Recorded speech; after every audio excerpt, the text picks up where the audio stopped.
1절부터 19절까지의 말씀입니다.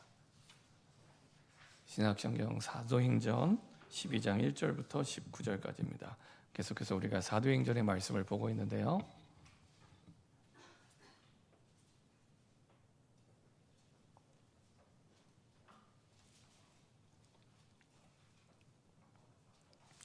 사도행전 12장 1절부터 19절까지의 말씀입니다. 천천히 한 목소리로 합독하겠습니다. 그때에 헤롯 왕이 손을 들어 교회 중에서 몇 사람을 해하려 하여 요한의 형제 야고보를 칼로 죽이니 유대인들이 이 일을 기뻐하는 것을 보고 베드로도 잡으려 할새 때는 무교절 기간이라 잡음에 옥에 가두어 군인 내식인 네 패에게 맡겨 지키고 유월절 후에 백성 앞에 끌어내고자 하더라. 이에 베드로는 옥에 갇혔고 교회는 그를 위하여 간절히 하나님께 기도하더라. 헤롯이 잡아내려고 하는 그 전날 밤에 베드로가 두 군인 틈에서 두 쇠사슬에 매여 누워 자는데 파수꾼들이 문 밖에서 옥을 지키더니 호련히 주의 사자가 나타나며 옥중에 광채가 빛이 나며 또 베드로의 옆구리를 쳐 깨워 이르되 급히 일어나라 하니 쇠사슬이 그 손에서 벗어지더라.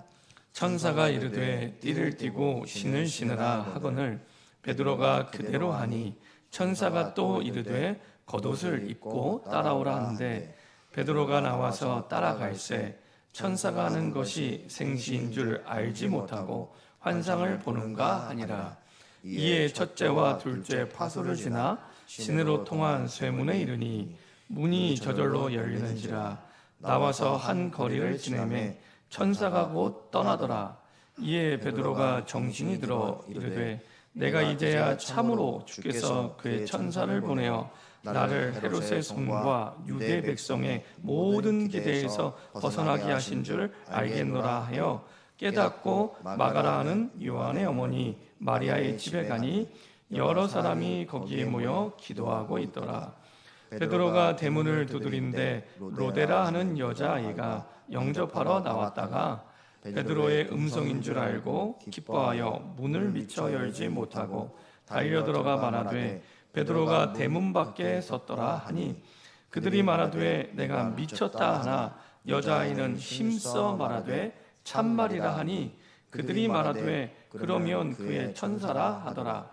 베드로가 문 두드리기를 그치지 아니하니 그들이 문을 열어 베드로를 보고 놀라는지라. 베드로가 그들에게 손짓하여 조용하게 하고 주께서 자기를 이끌어 옥에서 나오게 하던 일을 말하고 또 야고보와 형제들에게 이 말을 전하라 하고 떠나 다른 곳으로 가니라. 나리샘의 군인들은 베드로가 어떻게 되었는지 알지 못하여 적지 않게 소동하니 헤롯이 그를 찾아도 보지 못하며 파수꾼들을 신문하고 죽이라 명하니라. 헤롯이 유대를 떠나 가이사랴로 내려가서 머무니라. 아멘. 한번 기도하고 말씀 나누도록 하겠습니다. 전능하신 하나님 감사드립니다. 하나님이 준비한 교회, 하나님이 그토록 원하는 교회, 안디옥 교회의 축복 속에 우리를 부르심을 감사드립니다. 주의 언약을 붙잡고 지금도 99% 버려져 있는 완전 불신자에게 생명의 복음이 그들의 운명을 바꾸는 그 복음이 전달될 수 있도록 우리를 사용하여 주옵소서. 많은 이방인 다민족들이 복음을 기다리고 있는데 많은 이방인 다민족을 살려내는 실제 세계복음화의 축복 누리는 세계복음화 예수 제자가 되게 하여 주시옵소서. 내 뜻이 아닌 하나님의 뜻을 붙잡고 하나님의 뜻을 이룰 때 주의 손이 그들과 함께하며 하나님의 은혜를 듣는 것이 아니라 보았던 안디옥 교회 그 증인들처럼 한 시대 하나님이 가장 기뻐하는 전도운동의 주역으로 쓰임받을 수 있도록 주님 인도하여 주옵소서. 우리 생각 마음을 혼미케 하여 하나님의 말씀과 주의 음성을 듣지 못하게 하는 모든 불신앙과 흑암이 권세는 주 예수 그리스도의 능력의 이름으로 완전히 결박받고 떠나가게 하여 주옵소서.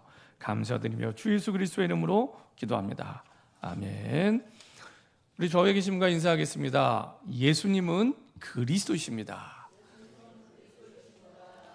네, 우리 한 번 더 인사드리겠습니다. 지난주 제목으로 인사드리겠습니다. 하나님이 준비한 교회 안디옥 교회입니다.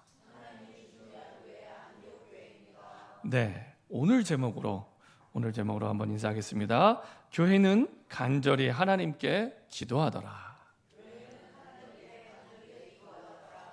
아멘. 하나님이 원하시는 교회 모델 뭐냐라고 했을 때 한마디로 얘기하시면 됩니다. 하나님이 이 세상에 이런 교회를 원하신다. 하나님의 마음을 시원케 하는 교회는 어떤 교회냐라고 하면 한마디로 안디옥 교회다. 이렇게 말씀하신답니다. 그래서 안디옥 교회 같은 교회가 되면 됩니다. 이게 하나님이 원하시는 바로 그 교회. 그래서 이 교회는 하나님이 준비한 교회였고 하나님이 원하시는 바로 그 교회였습니다. 우리도 하나님의 성전이고 한 사람 한 사람도 사실은 하나님의 교회잖아요. 우리 인생이 어떤 인생이 되면 정말로 하나님이 기뻐하시는 인생이 되냐? 안디옥 교회 같은 인생이 되면 됩니다. 안디옥 교회. 그 이상도 그 이하도 아닙니다. 안디옥 교회. 이게 성경 그대로의 교회입니다. 안디옥 교회는 어떤 교회였습니까? 사도행전 1장 8절에 그 언약을 잊지 않고 붙잡고 성취하는 교회였습니다. 그렇죠? 사도행전 1장 8절 그 언약을 잊지 않고 오직 성령이 너희에게 임하시면 너희가 권능을 받고 예루살렘과 온 유대와 사마리아 땅끝까지 이르러 내 증인이 되리라. 우리가 먹든지 마시든지 무엇을 하든지 하나님의 영광을 위하여 하라고 하잖아요. 이게 먹든지 마시든지 무엇을 하든지 하나님의 영광을 위하여 하는 겁니다. 이게 다른 게 아니라 이게 바로 그겁니다. 그래서 지금도 우리가 예배드릴 때 하나님은 말씀을 이루고 계시고요. 우리 기도에 응답하고 계시고요. 그리고 구원의 역사를 이루고 계십니다. 이루고 계십니다. 이게 하나님의 일이요, 하나님의 역사입니다. 우리가 하는 것이 아니라 하나님은 보좌의 그 어마어마한 왕의 권세를 가지고 우리의 배경이 되어주세요. 시편 103편 19절에서 22절 이게 보좌의 배경입니다. 왕의 권세를 가지고 만물을 다스리시는. 그러니까 진짜 이게 믿어지면요, 오늘 제목대로 교회가 하나님께 기도하게 됩니다. 하나님이 왕권으로 지금도 만물을 창조하시고 만물을 지금 움직이고 계시잖아요. 이걸 믿으면 하나님께 기도할 수밖에 없어요. 이제 작은 예를 하나 들면 지구가 지금 공중에 떠 있잖아요. 추에 매달아 놓은 것도 아닌데 공중에 떠 있잖아요. 그리고 지구를 돌리고 계시잖아요. 수많은 별들 다 빼고 우리가 사는 지구만 하더라도 어디 추에 매달아 두지도 않고 걸어 두지도 않고 이거를 계속 돌리고 계세요. 하나님이 전 세계 80억의 생사화복을 하나님이 돌리시면서 주관하고 계세요. 이 정도면은 우리가 믿을 만한 하나님 맞잖아요. 우리의 기도의 대상이 우상이 아니라 진짜 하나님이 되는 게 맞잖아요. 우리의 뇌가 한 주먹밖에 안 되잖아요. 이 뇌를 의지하는 내 계획, 내 생각, 내 기준이 아니라 어마어마한 그냥 우리 지구 하나만을 가지고도 추를 매달아 놓지도 않고 움직이고 계시는 그 하나님께 기도할 수밖에 없습니다. 기도할 수밖에 없습니다. 이런 어마어마한 배경이 우리의 배경입니다. 그리고 우리가 가는 곳마다 하나님은 하나님의 나라, 하나님의 나라의 특징은 하나님의 절대 주권 속의 통치입니다. 그게 하나님의 나라입니다. 그래서 하나님의 나라라는 표현보다도 더 성경적인 표현은 하나님의 왕국입니다. 왕국. 그래서 영어 성경에는 다 The Kingdom of God 이렇게 표현했습니다. 네이션이 아니라 킹덤으로 표현합니다. 나라라고 하면은 네이션 이렇게 돼야 되는데 그게 아니라 다 The Kingdom of God 이렇게 표현해놨습니다. 그게 훨씬 더 성경에 가까운 표현입니다. 왜냐? 왕국은 민주주의가 아닙니다. 왕의 명령으로 다스리는 나라가 왕국입니다. 그게 하나님의 나라입니다. 그래서 그 하나님의 나라의 특징은 하나님의 절대 주권 속에서의 통치거든요. 그게 우리의 가는 곳마다 임하게 되는 겁니다. 그러면 어떤 흑암의 권세도 무너질 수밖에 없고 떠나갈 수밖에 없고 변화될 수밖에 없습니다. 이게 하나님의 나라입니다. 이게 하나님의 나라요. 그 배경 속에 하나님이 우리를 인도하고 계십니다. 그래서 우리가 내게 주신 말씀의 증거를 전달할 때 모든 걸 바꿀 수 있게 됩니다. 나를 바꾸고 사람을 바꾸고 내 가정을 바꾸고 환경을 다 바꿀 수 있습니다. 우리가 가만히 생각해 보면 왜 안 바뀌냐? 우리가 한 주간 동안 말하는 것들이 사실은 하나님의 말씀의 증거보다는 하나님의 말씀이 내게 이렇게 이루어졌어, 하나님의 말씀이 나에게 이렇게 역사하셨어, 이 얘기를 거의 안 해요. 사람의 말, 인터넷 얘기, 뉴스 얘기, 드라마 얘기, 이거는 많이 하는데 하나님의 말씀이, 살아계신 말씀이 나에게 이렇게 역사하셨어, 이거를 전달하면 그때 사람이 바뀌는 겁니다. 그때 흑암의 권세가 무너지게 됩니다. 해보세요. 해보시면 됩니다. 저는 우리 모든 성도들이 대화가 이렇게 됐으면 좋겠어요. 그래서 이제 계속 포럼을 하고, 체질이 안 되어 있기 때문에 포럼을 하고, 그렇죠? 그 속에서 하나님이 나를 살리고 내 만남과 세상을 살려갑니다. 자, 안디옥 교회는 스데반의 일로라는 환란이었지만 하나님은 환란이 아니라 그 속에서 진짜 응답을 시작하셨고 그 위기가 기회가 되게 하셨습니다. 그래서 그토록 하나님이 원하시는 세상 살리는 교회, 안디옥 교회를 시작하게 하셨어요. 근데 그게 스데반의 환란으로 인하여, 그래서 그리스도 안에 있는 우리에게는 환란이나 문제나 어려움이 환란이 아니요, 어려움이 아니요, 하나님의 뜻을 이루는 발판이 되고 응답의 시작이 됩니다. 이게 하나님의 숨은 계획이 있는 거죠. 그 속에서 하나님의 뜻을 이루라는데 가장 중요한 뜻이 뭐냐? 헬라인에게도 말하여 주 예수를 전파하니, 이거였습니다. 이게 사도행전 11장 19절하고 20절은 한 절 차이, 한 글자 차이인데 하늘과 땅 차이예요. 사도행전 11장 19절에는 유대인에게만 말씀을 전하는데 이렇게 표현합니다. 유대인에게만. 아직도 오래된 유대교 사상 속에 잡혀 있는 거예요. 유대인에게만. 근데 20절에 보면은 구브로와 구레네 몇 사람이, 이 사람들이 어떤 사람이냐?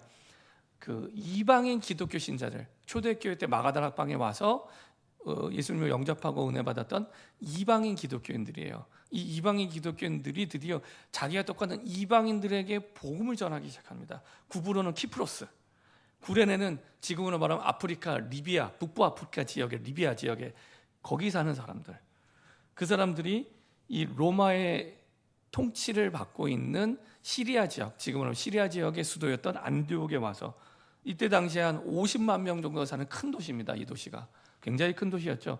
그때 당시에 예루살렘이 한 5만 6만 도시였는데 여기는 50만의 도시예요. 그러니까 굉장히 큰 도시에 이르러 헬라인에게 도움 알아요. 대부분의 사람들이 헬라인, 이방인들이었습니다. 이 이방인들에게 복음을 말하게 됩니다. 주 예수를 전파하니. 하나님이 이 순간을 기다리셨던 거예요. 이 순간, 이거 기다리신 거예요. 그래서 스데반의 순교도 이거를 기다린 거예요. 이때 그 가치가 빛나게 됩니다. 환란이 문제가 아니라 이거 기다린 거예요. 그래서 스데반의 환란으로 말미암아 이방인들이 본격적으로 이방인들에게 복음 전하는데, 그게 우리가 봤던 사도행전 8장, 9장, 10장까지, 11장 앞부분까지 쭉 이어지는데 아예 이제는 안 바뀌니까 교회를 세워버립니다, 하나님이. 그래서 예루살렘 교회에서 안디옥 교회로 중심이동, 사도행전을 이끌어가는 교회가 됩니다.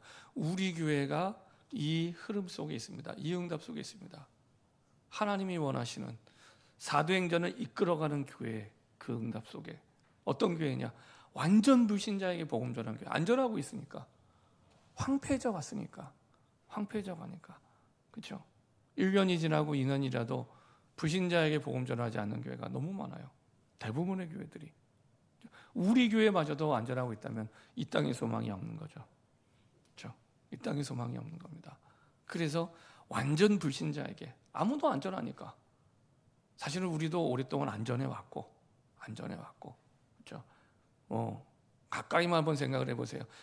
2024년도에 한 해 동안 완전 불신자에게 몇 명이나 복음을 전했습니까? 그렇죠? 체크해 보시면 돼요. 그 전에는요. 2023년도에는요. 2022년도에는요. 그렇죠? 그겁니다. 근데 우리 교회만 그럴까요? 아니요. 대부분의 교회, 많은 교회들이 사실은 그렇게 살아가고 있습니다. 그래서 하나님은 예루살렘 교회에서 중심 이동을 합니다. 안디옥 교회로. 그래서 완전 불신자에게, 거기는 내가 싫어하는, 좋아하는 사람 다 포함되어 있습니다. 내가 미워하는 사람 다 포함되어 있습니다. 그 사람이 불신자라면. 복음 좀 받게 하려고 나를 만나게 하신 거거든요. 그리고 완전 이방인 다민족에게 복음 전하게 하려고 그 교회가 안디옥 교회였습니다. 그래서 그것 때문에 여러 가지 많은 사건들을 하나님이 이렇게 세팅해 두시고 이끌어가는 겁니다. 세팅해 두시고 이끌어 가시는 겁니다. 그러니까 하나님이 기다렸다는 듯이 하나님이 모든 능력을 더하시죠. 어떻게 더합니까? 주의 손이 그들과 함께. 누구요? 이방인에게도 복음 전하는, 헬라인에게도 복음 전하는 그들. 그렇죠? 주의 손이 함께. 지구를 매달아 두지 않고도 돌리고 계신 그 주의 손이 나와 함께하면 뭐 어떤 게 문제가 됩니까? 그렇죠? 그 주의 손이 그들과 함께하고 하나님의 은혜를 남의 얘기로 들었는데지는 내가 보고 하나님의 은혜를 그리고 이제는 이방인들을 살리기 위한 실제적인 전도팀이 구성되면서요 3가지 한계를 뛰어넘게 됩니다. 사람의 한계, 환경의 한계, 그리고 내 상식의 한계, 내 생각의 수준의 한계, 그렇죠? 그 틀을 벗어나게 됩니다. 나중에도 말씀드리겠지만 정말로 내 손바닥만한 내 뇌에 내 인생을 거느냐, 무한하신 하나님의 지혜에 내 인생을 거느냐, 어느 게 더 맞습니까? 그죠? 근데 우리는 어려운 문제, 환란, 고통을 만나면 자꾸 내 손바닥만한 내 뇌에 내 인생을 걸고 가요. 위대하신 전능하신 하나님께 내 인생을 거는 게 아니고, 그렇죠? 그 틀 안에서 그 결정에 따라서 그 기준을 가지고. 근데 우리가 어떻게 응답을 받겠습니까?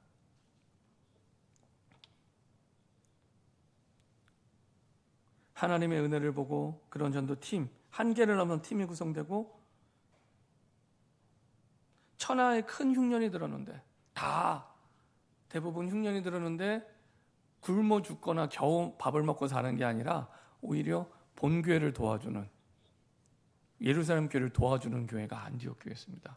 그럼 빛의 경제 응답을 받는 거죠. 이거는 위로부터 주시는 하나님의 경제입니다. 지금 다 경제가 어렵다고 하잖아요. 근데 하나님은 정말 안디옥 교회처럼 완전 불신자를 살리기 위해 이방인을 살리기 위해 거기에 집중하고 우리의 삶이 맞춰져 가면 하나님 그들을 살리기 위한 사실은 정말로 세계복음화의 경제를 우리에게 부어주십니다.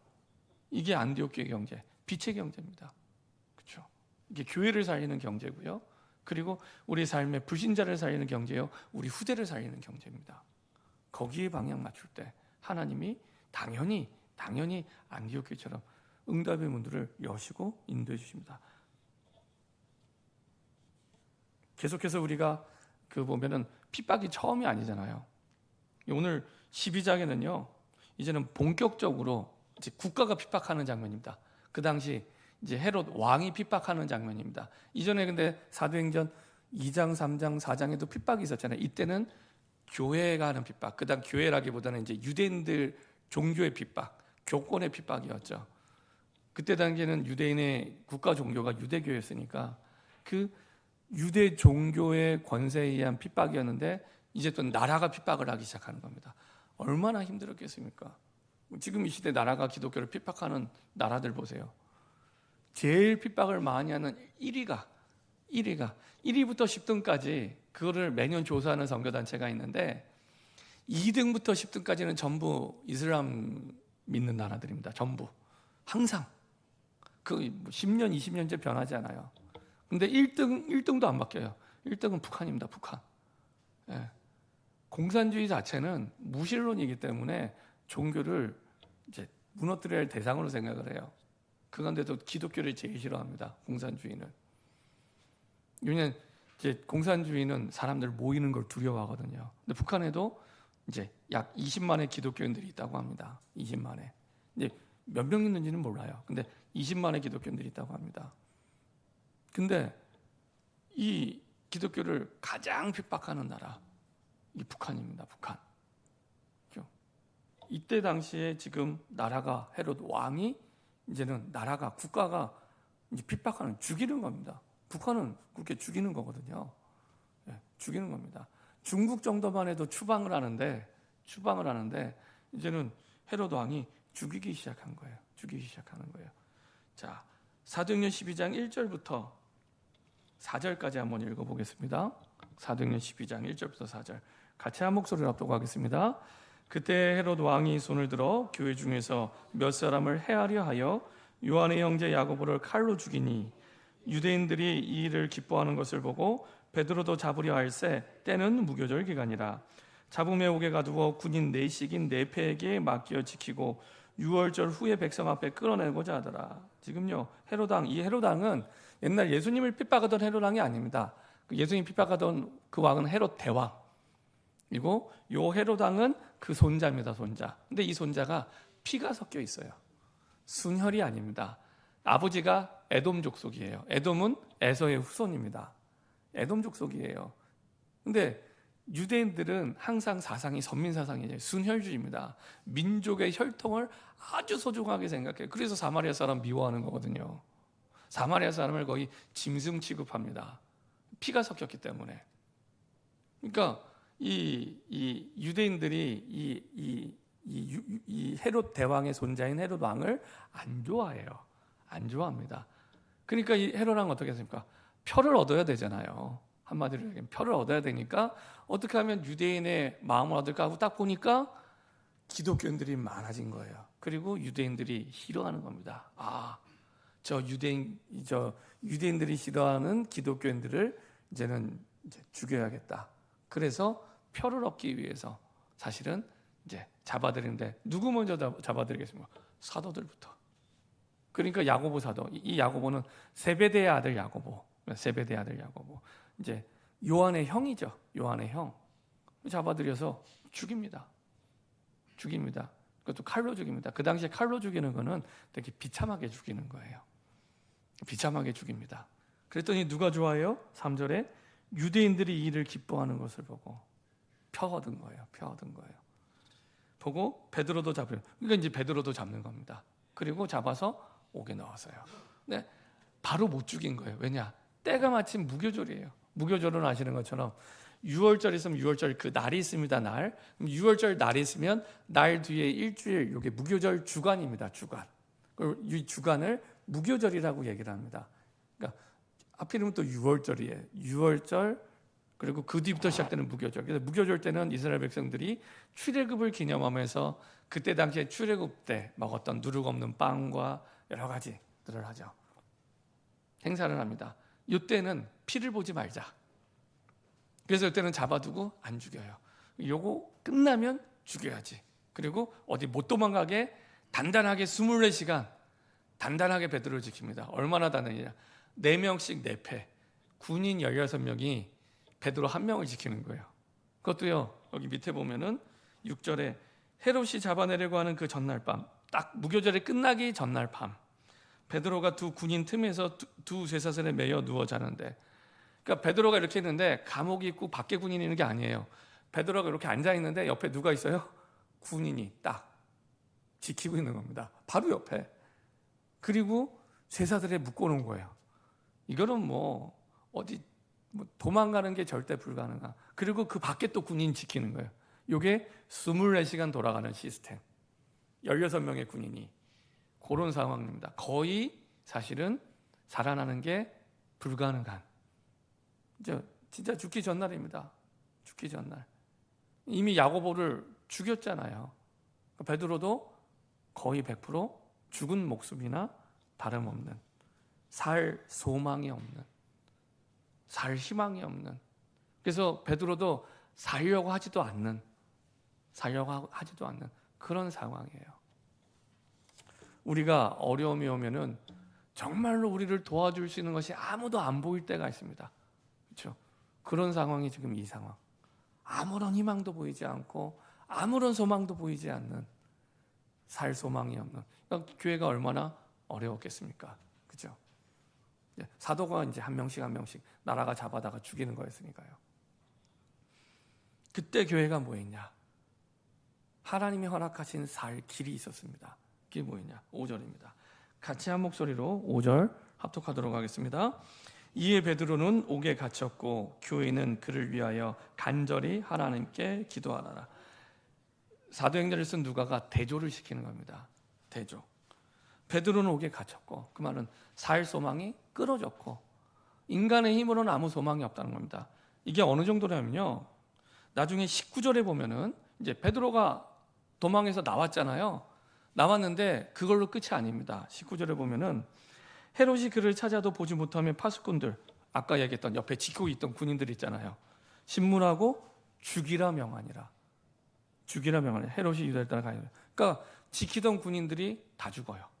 이게 왜 그러냐면 그때 당시에 로마의 법 자체가 만약에 사형수를 지키고 있는 군인이 도망을 가잖아요. 그러면은 도망간 그 죄값을 지키는 군인들이 치러야 되는 거예요. 근데 지금 베드로는 사형수예요, 사형수. 죽어야 되는 거예요. 근데 베드로가 뭐 본인이 도망간 건 아니지만은 도망간 건 나오게 됐잖아요. 그래서 그 죄값을 군인들이 지고 죽게 되는 겁니다. 군인들이 그걸 알고 있었기 때문에 얼마나 단단히 베드로를 지키고 있었겠습니까? 24시간. 베드로 잊어버리면 자기들이 죽는데요. 베드로를 잃어버리면. 그러니까 완전히 24시간. 철저하게 지키고, 그러니까 인간의 힘으로는 바꿀 수 없는 상황이에요. 베드로가 죽는 거는 그런 상황입니다. 그런 상황을 누가 바꾸냐? 하나님이 바꿉니다. 하나님이 바꿉니다. 우리가 먼저 기억을 해야 될 게, 우리가 기도하고 영적 싸움을 싸운다고 할 때 이렇게 생각하는 분이 있어요. 미국의 신학 가운데 이제 그런 신학이 있습니다. 이제 틀린 신학인데 스타워즈 신학이라고 해요. 스타워즈 신학. 이건 뭐냐면은, 그러니까 스타워즈 영화에 나오는 것처럼 선과 악이 막 싸우는 거예요. 선과 악이 막 싸우다가 겨우 선이 이기는. 근데 우리가 영적 싸움을 이렇게 생각할 수가 있어요. 우리는 그런 거 아닙니다. 우리는 그런 거 아닙니다. 하나님이 마귀와 싸우는 게 아니에요.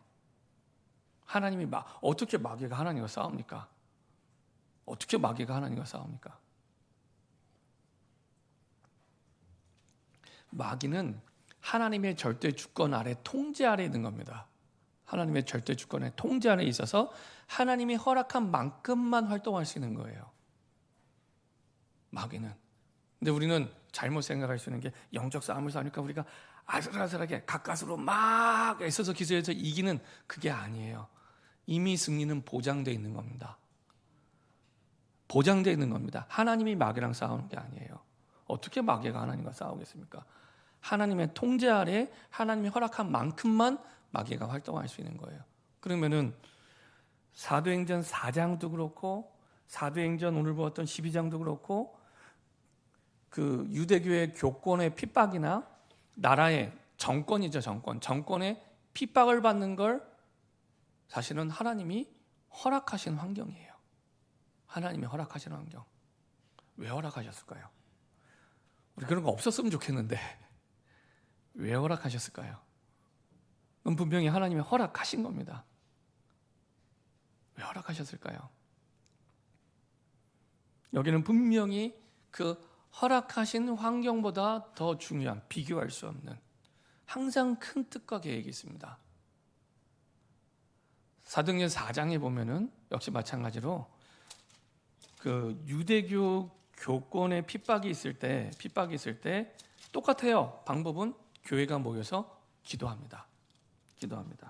그래서 지난 금요 기도회 때도 말씀드렸죠. 핍박을 받고 두들겨 맞고 나왔는데 한 마음으로 하나님께 기도해요. 사람의 계획과 방법을 찾는 게 아니라 하나님께 기도를 해요.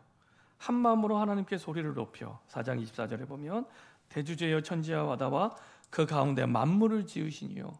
이거는 위대하신 하나님, 전능하신 하나님, 만물의 창조주 되신 그 하나님, 하나님의 능력을 믿는 믿음이 있다는 겁니다. 그러면서 또 주의 종 우리 조상 다윗의 입을 통하여 성령으로 말씀하시기를, 어찌하여 열방이 분노하며 족속들이 허사를 경영하였는고, 세상의 군왕들이 나서며 관리들이 함께 모여 주와 그의 그리스도를 대적하는도다. 이미 시편 2편 1절 2절에 있는 말씀이 이루어졌음을 얘기합니다. 말씀대로 이루어가는구나. 쭉 내려와서 뭐라고 얘기하냐? 과연 헤롯과 본디오 빌라도는 이방인과 이스라엘 백성과 합세하여 하나님께 기름 부신 거룩한 종 예수를 거슬려 하나님의 권능과 뜻대로 이루어 예정하신 것을 행하려고 이성에 모였나이다. 그러면서 쭉 보면은 주여 이제도 그들의 위협함을 굽어 보시었고 종들로 하여금 담대히 하나님의 말씀을 전하게 하여 주시오며 손을 내밀어 병을 낫게 하시옵고 표적과 기사로 거룩한 종 예수의 이름으로 이루어지게 하옵소서. 기도 제목이 나옵니다. 그 유대교 교권을 없애주세요라고 기도하지 않아요. 하나님의 뜻대로 이루어지는 과정 가운데 있습니다. 그러면서 하나님의 뜻대로 이루어지는 과정 속에 이것까지도 하나님께서 합력하여 하나님의 뜻을 이루는 과정이 된다는 걸 믿고 있어요. 이것까지도. 이거를 없애달라고 하는 게 아니라 그것까지도 합력하여 하나님의 뜻을, 그게 어떤 겁니까? 하나님의 말씀을 담대히 전하게 하시고 병든 자를 치유하고 그 뜻을 이루는, 그렇죠? 그래서 우리가 문제를 만났을 때 문제를 없애주세요, 사라지게 해주세요, 그게 아니라 그것까지도 합하여 더 중요한 하나님의 뜻을 이루어지도록. 오늘 12장에도 이제는 헤롯이 본격적으로 핍박하는 장면인데 이 장면에서도 마찬가지입니다. 방법이 똑같아요. 문제를 해결하는 방법이 똑같습니다. 베드로는 옥에 갇혔고 교회는 그를 위하여 간절히 하나님께 기도하더라. 앞부분의 사도행전 4장도 누가 썼어요? 누가가 썼죠. 이 12장도 누가 썼어요? 누가가 썼죠. 누가는 그것을 계속 강조하고 있는 겁니다. 핍박이 왔을 때, 환난이 왔을 때 교회가 뭘 해야 되는지를 계속 강조하고 있는 겁니다. 그거는 하나님이 응답을 주시려고. 두 가지입니다. 기도의 능력이 얼마나 어마어마한지를 하나님이 체험하게 하려고. 그리고 그걸 통해 주시는 하나님의 은혜는 측량할 수 없는 하나님의 은혜가 있음을 깨닫게 하려고. 두 가지입니다. 기도의 능력이 얼마나 어마어마한지를 오는 핍박까지도 합해서 하나님의 뜻을 이룰 만큼의. 그리고 그 속에서 주시는 은혜는 내 머리로는, 내 머리의 한계를 넘어선 측량할 수 없는 하나님의 은혜가 있음을 깨닫게 하려고. 이거를 체험하게 하려고 하나님이 세팅하신 거예요. 세계복음화해야 되니까. 그 지경과 그릇을 넓히게 하나님이 하시는 거죠. 근데 이 시대는 어떤 시대입니까? 하나님을 향한 기도를 잃어버린 시대예요. 제가 어렸을 때만 하더라도 참 그냥 이렇게 순간순간 기도를 많이 했던 것 같아요. 교회에서 여름 수련회 시즌이 되면 항상 일주일 전부터 하나님, 수련회 때 비가 오면 안 됩니다. 날씨가 이렇게 화창해야 됩니다 하면서 기도하기도 하고, 또 학교 다닐 때는 학교 등록금이 없으니까 등록금 없다고 늘 기도하고, 저도 대학 다닐 때 대학 4년 동안 늘 그 기도했습니다. 없으니까. 더 어렸을 때는 먹을 게 없었을 때도 있었고, 차비가 없을 때도 있었고, 어쩔 때는 차가 이제 차 타고 집에 가야 되는데, 그리고 내일 학교를 가야 되는데 차가 안 오니까 차 오게 해달라고 또 기도하고. 그러니까 없는 게 너무 많으니까 그때마다 늘 없는 상태에서 기도를 했어요. 그리고 옛날에는 이게 남편이 힘들게 하면은 또 그 남편 때문에 교회 와서 그때 당시에 어머니들은 또 기도하고. 근데 요새는 남편이 힘들게 하면 기도 안 하고 변호사 찾아가요. 그리고 돈이 없으면 돈 벌 궁리를 하지 기도하지 않아요. 기도를 잃어버렸습니다. 기도하지 않아요. 점점 기도하지 않는 시대가 됐어요. 근데 반대로요, 우상 숭배를 하는 사람들은 훨씬 기도 많이 합니다.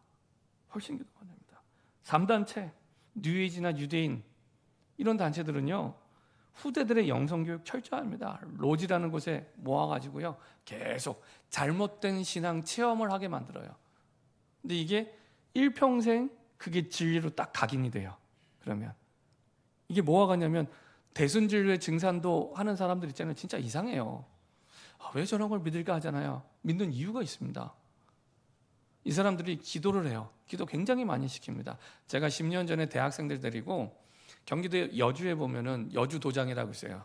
대순진리에 큽니다. 전국에 이제 그 여주도장 같은 경우에도 한 번 모여서 집회하면 5만 명 수용할 수 있어요. 5만 명. 그런 데가 우리나라에 대여섯 군데가 있어요. 이 좁은 땅덩어리에 대순진리회가 대단합니다. 대학도 만들어놨고요, 분당에 고등학교도 만들어놨잖아요. 대순진리회에서. 근데 그 사람들 가서 뭐 하나 했더니요, 24시간 기도해요. 24시간. 그것도 그냥 기도 안 합니다. 그 우리말로 하면 세례받은 사람만 기도할 수 있어요. 어떤 우리말로 하면 성전, 뭐 교당 같은 데가 있어요. 거기에 들어가는데 제사를 지낸 사람들만 들어갈 수가 있고요. 그리고 무슨 60년대, 70년대 한복 있잖아요. 그런 거 입혀 갖고 가요. 그것도요. 그 기도하는 기도 처소에 갈 때는 그냥도 가면 안 돼요. 인도자가 오와 열을 맞춰서 둘둘씩 데리고 가요. 어른들을. 이해되세요? 아이들 유치원생들 줄 맞춰서 데려가는 것처럼 그 기도 처소에 데려갈 때 오와 열을 맞춰 갖고 60년대 한복 같은 거 입혀 갖고 데려간다니까요. 근데 사람들이 가서 해요. 왜냐 하면 뭐가 와요. 그거를 24시간 계속 릴레이 기도를 시켜요. 뭐가 와요. 잘못된 귀신 체험을 시키는 겁니다. 체험이 되잖아요. 그러면 아무리 대학 교수라도 그게 진리가 돼요. 인생에. 자기가 아무리 공부해도 그거 체험할 수 없으니까 그게 진리가 되는 겁니다. 그때부터 일평생 잡히는 거예요. 우리 여기 구미도서관 옆에도 대순절 교당 있잖아요. 지난번에 전도사님 거기 책임자 만나고 왔잖아요. 그 사람도 20대 때 그런 체험하고 65세가 됐는데 그거 하고 있는 겁니다. 일평생 사단의 종로로 타면서. 그렇죠. 그렇게 시키니까 대순진례가 아무것도 아닌데 대학을 세우고요. 고등학교 세우고. 그리고요, 얼마나 확신이 있는지 몰라요. 제가 지난주에도 일이 있어서 이제 그 세종문화회관에 갔다 오게 됐는데 일부러 이제 종로 2가에서 내렸어요. 분당이 참 교통이 좋은 것 같아요. 한 번에 딱 종로 2가까지 가더라고요. 가서 내려서 걸어서 이제 세종문화회관까지 가는데요. 2인 1조로 저한테 전도하더라고요. 예수 믿는 사람이 아니라 대순진례가 여자 청년, 남자 청년이 여자 청년 말을 거는 거예요. 좋아 보인대요. 그래서 맞다고, 네, 좋은 사람이라고. 그래서 저보고 이제 제사 지내봤냐고. 제사 잘 안 지낸다고 했더니 같이 정식으로 제사를 지냈으면 좋겠대요. 5분만 시간을 내드려요. 좀 얘기해드려요. 눈을 똑바로 쳐다보면서 얘기를 해요. 그래서 저도 똑바로 쳐다보면서 얘기했죠. 나한테도 5분 주겠냐고. 내가 5분 들어주겠다고. 그랬더니 딱 눈빛이 바뀌더니 교회 다니세요? 이렇게 물어보더라고요. 교회 다닌다고 그랬더니 얼마나 정확하게 맞추냐. 혹시 목사님이세요? 예, 목사더라고. 그랬더니 이제 웃더라고요. 이렇게 되게 쓴웃음을 짓더라고요. 그래서 5분만 나한테 시간을 달라고 얘기해 주겠다고. 거기서 빠져나오는 길이 있다고. 그랬더니 자기는 빠져나올 이유가 없대요. 당당하게 얘기합니다. 당당하게 얘기해요. 목사 앞에서. 그래서 이야, 저는 그런 대순진례 증산도 그렇게 당당하게 얘기하는 청년들 몇 명 만났어요. 전도하다가. 우리는 진짜 복음을 갖고 있는데, 그렇죠? 정말로 당당하게 말해도 돼요. 진짜 운명을 가장 행복하게 바꿀 수 있는 복음 갖고 있는데, 그렇죠? 그 종로 한복판에서 저한테 얘기하더라고요. 종로 한복판에서. 야, 참. 20년 전에도 제가 똑같은 경험을 했습니다. 20년 전에도. 그때는 이제 광화문에 교보문고 갈 때 종로 1가 2가 이렇게 가는데요. 거의 뭐 100m 간격으로 3팀이 서 있더라고요. 2인 1조로. 20년 지났는데 여전히, 그것도 청년이 당당하게 얘기하더라고요. 참. 그 힘이 어디서 나오냐? 잘못된 영적 체험에서 나오는 겁니다. 체험해 봤거든요. 이슬람교 믿는 신자들을 모슬림이라고 얘기합니다. 그 후대들 영성 교육을 철저히 합니다. 무슬림들은 하루 5번씩 기도합니다. 하루 5번씩. 정시기도만 하루 5번. 그리고 1년에 한 번, 아니면 평생 메카 가는 게 소원이에요. 매년 뉴스 나오잖아요. 몇천 명씩, 몇백 명씩 인파에 눌려 죽었다고. 근데도 거기 평생 소원이 거기 가는 거예요. 거기 가서 기도하는 거. 그 돌면서 메카 주변을.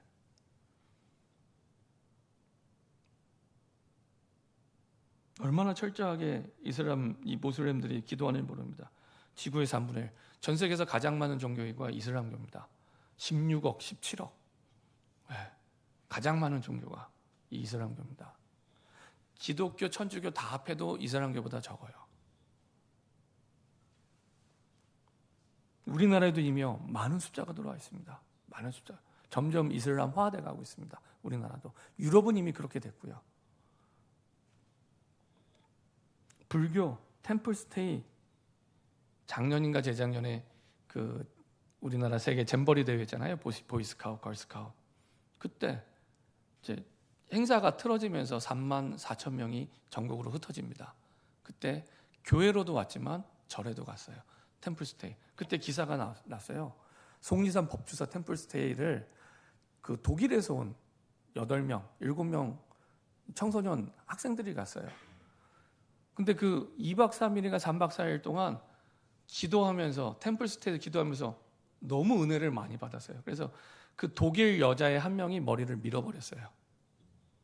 은혜를 많이 받아갖고 그 2박 3일 3박 4일 만에 독일인입니다. 독일 10대 은혜를 받아서 머리를 밀어버렸어요. 얼마나 은혜를 많이 받았는지. 그래갖고 그 스님하고 상담하고 너무 좋다면서 다음에 한국 오면 또 올 거라고. 템플스테이. 증상교회는 선타임이라고 있습니다. 여기에는 청소년들에게 증상교회 교리를 가르치고요. 반복해서 암송을 시키고요. 그 자체가 묵상이에요. 반복해서 암송을 시키고요. 그리고 딱 그 가운데 하나를 집어서 딱 집중시켜요. 집중 기도를 시킵니다. 그러니까 완전히 잘못된 영성 체험을 시키는 거죠. 명상을 시키고요. 사람들이 이제는 흔들리고 힘들면 명상을 찾아가요. 마음 수련을 찾아가고요. 뭐 아시는 것처럼 BTS가 명상 수련한 거는 다 아시는 거잖아요. BTS가. 그렇죠? 명상대학 졸업한 거 아시잖아요. 얼마나 세계적인 이 흐름이 됐는지 BTS 덕분에. 근데 생사화복을 주관하는 위대하신 전능하신 하나님께만 기도하지 않아요. 염려도 하고 걱정도 하고 고민도 하고 갈등도 하고 다 아는데 하나님께만 기도하지 않아요. 그런 시대가 됐습니다. 자, 두 번째는요. 교회의 주역은 산업인과 중직자들입니다. 처음 교회 시작과 발판이요. 중직자로부터 시작이 됩니다. 사도행전 1장 12절 14절 보면은요. 마가다락방에 120명이 모입니다. 그 대부분의 사람들이 누구냐? 3분의 2가 누가복음 10장에 예수님을 따라다니는 사람들 가운데 둘씩 짝지어서 불신자 전도 현장에 보냅니다. 이 사람들이 70인 제자입니다. 그래서 불신자 현장에서 정말로 제대로 전도를 체험했던 불신자전을 체험했던 이 사람들이 그 핍박 가운데도 마가다락방에 모이게 됩니다. 이 사람들이 120명 가운데 3분의 2예요. 이 사람들이 초대교회 중직자들이었습니다. 그 사람들이 교회 시작이었고 주축이었습니다. 사도행전 2장 9절부터 11절 15나라에서 온 대부분의 사람들이 그런 산업인들이었고요. 사도행전 2장 41절 42절 3천 제자가 일어나고 사도의 가르침을 따라갔던 교회 주축이 중직자들이었습니다. 사도행전 6장 1절부터 7절에 보면은 아예 처음으로 중직자를 세우죠. 안수하며. 그렇죠? 이 사람들이 교회 전도팀의 주역이었습니다. 사도행전 7장에 보니까요. 1절부터 60절까지 예루살렘에 있는 불신자 유대인들에게 설교를 하는데 사도가 아닙니다. 저와 같은 목회자가 아니라 스데반 집사. 그렇죠? 사도행전 8장 4절부터 8절 사마리아 땅에 처음으로 복음을 전하는데 사도가 아니라 빌립 집사. 그렇죠? 가서 그리스도를 전하고 많은 사람들이 치유되고 회복이 됩니다. 사도행전 9장 1절 15절 바울을 바꾸는데 그 지역에 있던 아나니아. 이렇게 교회 전도팀의 주역이 중직자였습니다. 교회 기도의 주역도 마찬가지입니다. 오늘 5절에 보면은 이에 베드로는 옥에 갇혔고 교회는 그를 위하여 간절히 하나님께 기도했는데 그들이 누굽니까? 12절 깨닫고 마가라는 요한의 어머니 마리아의 집에 가니 여러 사람이 거기에 모여 기도하더라. 마리아가 사도가 아니잖아요. 그 마가다락방의 그 집주인 중직자예요. 여기 모여 기도했던 겁니다. 17절 누굽니까? 베드로가 그들에게 손짓하여 조용하게 하고 주께서 자기를 이끌어 옥에서 나오게 하던 일을 말하고 또 야고보와 형제들에게 야고보 여기 야고보는 앞부분의 야고보 아닙니다. 갑자기 야고보가 살아 돌아왔다 하시면 안 돼요. 앞부분에 사형당한 야고보는 예수님의 제자 사도 야고보, 세베대의 아들 요한의 형 야고보. 이 야고보는 예수님 동생입니다. 예수님 동생 야고보. 그렇죠? 이 야고보도 사도가 아니에요. 12사도가 아니에요. 이때 당시에. 그리고 그 형제들 마찬가지로 사실은 사도가 아닌 사람들. 대부분 초대교회 중직자들, 산업인들이었습니다. 그 사람들이 교회 기도의 주축이었습니다. 그렇죠? 왜 이런 응답을 주시려고 한다고요?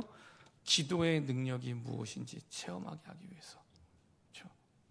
혹시 내가 기도할 기도 제목이 있습니까? 지금이 응답받을 수 있는 절호의 찬스입니다. 혹시 경제나 질병이나 아니면 가정이나 여러 가지 기도 제목, 오랫동안 우리의 발목을 붙잡고 있는 기도 제목, 응답받을 수 있는 좋은 기회입니다. 그런 기회를 하나님이, 그래서 기도의 능력이 무엇인지를 알게 하기 위해서. 그렇죠? 우리가 기도할 때 하나님이 일하기 시작합니다. 그렇죠? 그래서 기도는 나를 넘어서는 거예요. 기도는 나를 넘어서는 거예요. 그렇죠? 나를 넘어서는 그 시작입니다. 우리가 나라는 틀 속에 살아왔는데 그 나를 넘어서는 겁니다. 기도할 때 하나님이 일하시고요. 성령이 역사하고요. 하늘에 천군 천사를 보내시고요. 기도할 때. 그렇죠? 이것들을 확인하고 체험시키기 위해서. 그리고 나를 넘어서는 하나님의 그 측량할 수 없는 은혜를 체험하기 위해서. 우리의 머리를 넘어선, 그렇죠? 우리의 수준을 넘어선 응답으로 하나님이 역사하세요. 보세요. 이 사람들이 기도할 때는 어떤 기도를 했을까요? 사도행전 12장에서 기도할 때 어떤 기도 제목 가지고 기도했겠습니까? 이제 내일이면 베드로가 죽어요. 그럼 저는 이제 그 중환자실이나 의식이 없는 분들 만나러 갈 때 저는 그런 기도합니다. 일단은 그래도 생명이 붙어 있으니까 살려주세요. 그 기도합니다. 인지상정이라고. 하나님의 뜻이라면 살 수 있지 않겠습니까? 그리고 두 번째는 하나님 복음 받게 해달라고. 혹시 복음을 안 받았으면 복음 받게 해달라고. 그래야 살든지 죽든지 복이 되는 거예요. 복음이 전달돼야. 그렇죠? 복음이 전달돼야. 그렇죠? 죽어도 영원한 하나님의 나라에 가고 살아도 살아야 될 이유가 있는 겁니다. 그렇게 기도를 하는 겁니다. 그렇죠? 근데요. 이 사람들 역시 마찬가지로 베드로를 위해서 이제 복음은 받았으니까 이제 배신하지 않고 하나님의 나라 가게 해달라고 기도했겠죠. 살려달라고도 기도했겠지만, 근데 그걸 넘어서 응답이 시작이 됩니다. 단순히 살아난 정도가 아니라 베드로가 완전히 바뀌어요.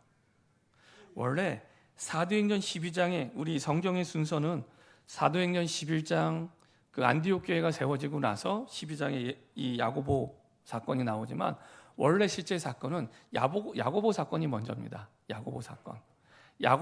이 베드로와 야고보 사건이 먼저고 그 뒤에 안디옥 교회가 세워져요. 그 뒤에. 그러니까 베드로가 사실은 여전히 사도행전 10장에 체험을 했는데 안 바뀌고 있는 상황이었습니다. 그런 가운데 하나님이 죽다 살아났잖아요. 베드로가. 죽다 살아면서 완전히 바뀌게 된 겁니다. 하나님이 땅끝까지 복음을 전하라고 하시는구나. 완전히 바뀌게 됩니다. 자, 17절 마지막에 이렇게 말씀하고 있습니다. 17절 한번 읽어볼까요? 같이 시작. 베드로가 그들에게 손짓하여 조용하게 하고 주께서 자기를 이끌어 옥에서 나오게 하던 일을 말하고 또 야고보와 형제들에게 이 말을 전하라 하고 떠나 다른 곳으로 가니라. 다른 곳으로 갔대요. 예루살렘을 떠나갑니다. 어디로 갔을까요? 이게 베드로전서 1장에 나옵니다. 베드로전서 1장 한번 보도록 하겠습니다. 베드로전서 1장 1절에 보면은 베드로가 어디로 갔는지 나옵니다.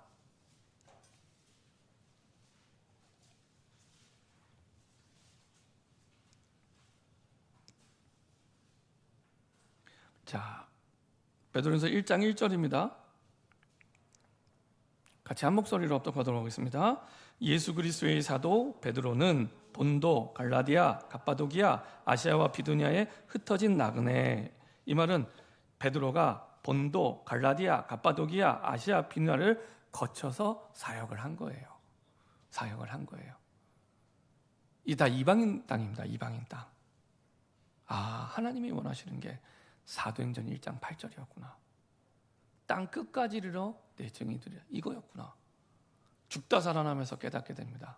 죽다 살아나면서 진짜 하나님이 원하는 게 이거였구나 깨닫게 됩니다. 그리고 나서 나중에 사실은 성경에는 나오지 않지만 나중에 베드로는 이방인 땅에서 순교하게 됩니다. 네, 완전히 바뀌었죠. 베드로가. 베드로를 붙잡고 있는 인생의 망대가 바뀐 겁니다. 하나님만을 의지하는 하나님의 망대로, 보좌의 능력만을 의지하는 보좌의 망대로. 그래서 베드로전서 1장 3절 4절 같이 한 목소리로 합독하겠습니다. 우리 주 예수 그리스도의 아버지 하나님을 찬송하리로다. 그의 많으신 긍휼대로 예수 그리스도를 죽은 자 가운데서 부활하게 하심으로 말미암아 우리를 거듭나게 하사 산 소망이 있게 하시며 썩지 않고 더럽지 않고 쇠하지 아니하는 유업을 있게 하시나니 곧 너희를 하여 하늘에 간직하신 것이라. 이제는 더 이상 땅의 것으로 사는 사람이 아니라 하늘의 것으로 사는 사람이 됐어요. 하늘의 것. 그래서 죽다 살아났잖아요. 산 소망이 있게 하시며, 그냥 표현한 게 아니고요, 진짜 내가 살아있는 소망이 딴 걸로 사는 게 아니구나. 그렇죠? 하나님만을 의지하는 하나님의 망대가 든든하게 세워지게 됩니다. 이것을 누리는 24시의 축복을 누리는 베드로로 바뀌어지게 되고요. 그 속에서 하나님이 이미 여호와 일에 준비한 하나님의 여정을 찾게 됩니다. 성령 인도받는 여정을 1절 2절처럼 가게 되죠. 완전히 베드로를 넘어선 응답을 이 연장 속에서 누리게 하시죠. 자, 이번에는 1절 2절 같이 읽도록 2절만 한번 읽어보도록 하겠습니다. 시작. 곧 하나님 아버지의 미리 하심을 따라 성령이 거룩히 하심으로 순종함과 예수 그리스도의 핏부림을 얻기 위하여 택하심을 받은 자들에게 편지하노니 은혜와 평강이 너에게 더욱 많을지어다. 더욱 많을지어다. 그렇죠? 많은 이미 복음을 받은 그리스도인들, 여기는 유대인뿐만 아니라 이방인 기독교인들에게도 동일하게 전달하는 내용이죠. 그래서 하나님의 뜻에 순종하며 그 여정을 걸어가게 됩니다. 그리고 걸어가는 속에 하나님의 언약의 이정표를 세운 증인으로 서게 되죠. 거짓 성공의 바벨탑의 이정표가 아닌 진짜 내게 주신 사도행전 1장으로부터 시작된 그 언약의 이정표를 세우는 증인들로 하나님이 서게 하시죠. 자, 5절부터 9절까지 같이 한 목소리로 합독하도록 하겠습니다. 베드로전서 1장 5절부터 9절입니다. 너희는 말세에 나타나기로 예비하신 구원을 얻기 위하여 믿음으로 말미암아 하나님의 능력으로 보호하심을 받았느니라. 그러므로 너희가 이제 여러 가지 시험으로 말미암아 잠깐 근심하게 되지 않을 수 없으나 오히려 크게 기뻐하는도다. 너희 믿음의 확실함은 불로 연단하여도 없어질 금보다 더 귀하여 예수 그리스도께서 나타나실 때 칭찬과 영광과 존귀를 얻게 할 것이니라. 예수를 너희가 보지 못하였으나 사랑하는도다. 이제도 보지 못하나 믿고 말할 수 없는 영광스러운 즐거움으로 기뻐하니 믿음의 결국 곧 영혼의 구원을 받음이라. 하나님의 언약 속에 구원의 이정표를 쭉 세우게 되죠. 그래서 말세에 나타나기로 예비하신, 지금이 말세 시대니까요, 구원을 얻기 위하여 모든 것들이 구원의 방향 맞춰져 있습니다. 믿음으로 말미암아 하나님의 능력으로 보호하심을 받게 되고요. 방향이 어디면요? 구원의 방향이 맞춰져 있으면. 그러면 너희가 이제 여러 가지 시험으로 말미암아 잠깐 근심하게 되지 않을 수 없으나 오히려 크게 기뻐하는도다. 너희 믿음의 확실함은 불로 연단하여도 없어질 금보다 더 귀하여 예수님의 재림을 얘기합니다. 예수 그리스도 나타나실 때 칭찬과 영광과 존귀를 얻게 하냐. 왜요? 구원을 이루는 거기 때문에. 구원을 이루는 거기 때문에. 그래서 예수님이 여전히 너희를 사랑하는구나. 핍박이 왔는데, 환란이 왔는데 여전히 너희를 사랑하시는구나. 이제도 보지 못하나 믿고 말할 수 없는 영광스러운 즐거움으로 기뻐하노니. 얼마나 베드로가 이 기쁜 마음으로 이 편지를 썼는지 몰라요. 그러면서 믿음의 결국 곧 영혼의 구원을 받음이라. 우리 교회를 위한 3가지 기도 제목이 있습니다. 정말로 중요한 기도 제목. 전도자의 정체성을 회복해 하십시오. 우리가 먹든지 마시든지 무엇을 하든지 하나님께 영광 돌리는 그 믿음은 이 믿음이에요. 믿음의 결국 곧 영혼의 구원을 받음이라. 이정표입니다. 이정표. 그렇죠? 영원한 작품이 우리에게 남게 되죠. 혹시 지금이 안 되는 것처럼 보이는 분들이 계십니까? 하나님은요, 여호와 일에 가장 완벽하게 준비하고 계십니다. 잘 아신 것처럼 창세기 22장 아시죠? 창세기 22장. 아브라함은 가기 전에 믿고 있었어요. 이삭을 데리고 제사의 제물로 바치러 갑니다. 칼을 들어서 이삭을 죽이려 하는 그 순간까지도 아브라함은 믿었어요. 히브리서 11장에 보면은 아브라함 믿었대요. 이삭이 죽더라도 하나님은 능히 그 죽은 이삭을 살리실 분으로 믿었대요. 그렇죠? 근데 하나님이 양을 준비합니다. 그곳에. 그래서 여호와 이래. 하나님이 준비하시는구나. 하나님이 준비를 세팅해 놓고 우리의 모든 길을 인도하십니다. 그렇죠? 많은 사람들이 그 응답과 축복 속에 사실은 있습니다. 그래서 예레미야 33장 1절부터 3절에 보면은 예레미야를 선지자로 불러놓고 감옥에 가두도록 허락을 하세요. 감옥에 가두도록. 예레미야는 이해가 안 되는 겁니다. 나가서 복음 전해야 되는데. 그때 하나님의 말씀하시죠. 하나님의 말씀입니다. 일을 행하는 여호와, 그 일을 성취하는 여호와가 내게 이르느니라. 그거 네가 하는 거 아니야. 내가 하는 거야. 내가 그걸 만들고 성취하는 거야. 그렇죠? 그러면서 얘기합니다. 너는 내게 부르짖으라. 내가 내게 응답하겠고 내가 알지 못하는 크고 은밀한 일을 내게 보이리라. 하나님 역사하시는데 인간의 뇌를 넘어서서 내가 알지 못하는 크고 은밀한 일을. 그래서 문제가 오고 환란이 오고 핍박이 왔는데 내 머리에 답이 없어도 괜찮아요. 두렵거나 불안할 이유가 없습니다. 내가 못한다고 위대하신 하나님이 못하는 게 아니고요. 내가 부족하다고 전능하신 하나님이 무능한 게 아닙니다. 그렇죠?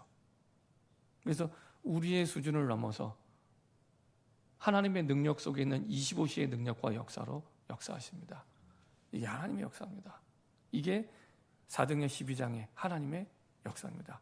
베드로의 생각과 예루살렘 교회가 알지 못했던 방법으로. 그래서 결국에 어떻게 됩니까? 마지막에 헤롯이 죽어요. 우리가 얘기하지 않았지만 헤롯이요 진짜로 충이 먹어 죽어요. 요세푸스의 책을 보면은 성경에는 안 나오지만 정말 충이 먹어 죽습니다. 벌레로 죽습니다. 그리고 그 왕이 죽어요. 그리고 나서 뭐라고 표현합니까? 24절 같이 12장 24절입니다. 한 목소리로 합동하겠습니다. 헤롯이 하나님의 말씀은 흥왕하여 더하더라. 사도행전 4장과 똑같아요. 하나님의 말씀을 담대히 전하게 하고 전달하게 하는데 역시 12장도 마지막은 하나님의 말씀은 흥왕하여 더하더라. 이렇게 마치게 됩니다. 그렇죠? 기도하던 예루살렘 교회도 생각지 못했던 응답들을 하나님이 시작하시죠.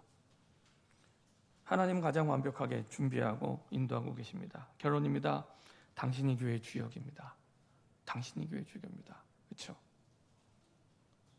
그래서 정말로 기도의 주역도 당신이고요. 우리가 기도의 주역입니다. 그래서 정교한 24일의 기도 속에서 하나님은 모든 하나님의 것을 회복하도록 베드로처럼 응답받도록 인도하고 계시고요. 그리고 내 개인이 혼자 있을 때 하나님을 향하여 다른 데 바라보지 말고 하나님을 향하여 기도하도록 모든 것을 살게 하십니다. 특별히 노예 전도 캠프를 두고 하나님이 주신 기도 제목입니다. 기도할 때 하나님은 우리의 생각과 상상을 넘어서 역사하십니다. 이런 응답을 누리는 저와 여러분 되길 소원합니다. 기도하겠습니다. 합심해서 한번 기도하겠습니다. 교회는 간절히 하나님께 기도하더라. 간절히 기도했다는 얘기는 원래 원어의 뜻이 응답이 올 때까지라는 표현입니다. 응답이 올 때까지. 응답이 올 때까지 하나님을 향하여 기도하더라. 이게 사도행전 12장에 하나님이 환난을 핍박을 이기는 하나님의 방법이었습니다. 저 여러분들이 하나님을 향하여 기도를 잃어버린 시대에 기도가 회복이 되고 이제는 교회의 주역으로 기도의 주역으로 인도받으며 베드로를 바꾸는 나를 바꾸는 오래된 틀을 깨고 하나님의 것으로 바꾸는 새로운 시작이 되게 하여 주시옵소서. 합심해서 한번 기도하도록 하겠습니다. 전능하신 하나님 감사드립니다. 하나님의 은혜 속에를 부르시고 인도하심을 감사드립니다. 교회는 하나님께 간절히 기도하더라. 이것이 우리의 응답이 되게 하시고 나의 응답이 될 수 있도록 축복하여 주옵소서. 그래서 아버지 하나님, 하나님을 향한 기도를 잃어버린 이 시대 하나님을 향하여 기도가 시작되게 하여 주시옵소서. 교회의 주역으로 응답받게 하시고 아버지 하나님, 초대교회 그 응답의 주역으로 산업인들과 중직자들이 세워졌던 것처럼 우리의 모든 중직자들이 기도에 깨어있게 하시고 하나님, 우리 모든 산업인들이 기도에 깨어있게 하여 주옵소서. 기도의 주역으로 쓰임받고 응답받게 하여 주시옵소서. 아버지 하나님, 베드로를 바꾸는 시간표가 되었던 것처럼 측량할 수 없는 은혜로 아버지 하나님 채우셨던 것처럼 나를 바꾸는 시간표가 되게 하시고 나의 오래된 틀을 깨고 하나님의 것으로 바꾸는 응답의 시간표가 되게 하여 주옵소서. 내 인생을 의지하는 인생의 망대가 하나님의 영원한 망대로 바뀌어지게 하시고 하나님의 나를 위해 준비한 여정을 찾아가게 하시고 하나님의 구원의 이정표를 세우는 증인들로 서게 허락하여 주시옵소서. 그래서 하나님의 가장 완벽하게 준비하신 여호와 이레의 그 응답 속으로 들어가는 새로운 시작이 될 수 있도록 하나님 역사하여 주시옵소서. 주님 감사드립니다. 환난과 핍박 속에 하나님이 주신 방법, 교회는 간절히 하나님께 기도하더라. 이 응답이 우리 모두의 응답이 되게 하여 주옵소서. 감사드리며 주 예수 그리스도의 이름으로 기도합니다. 아멘.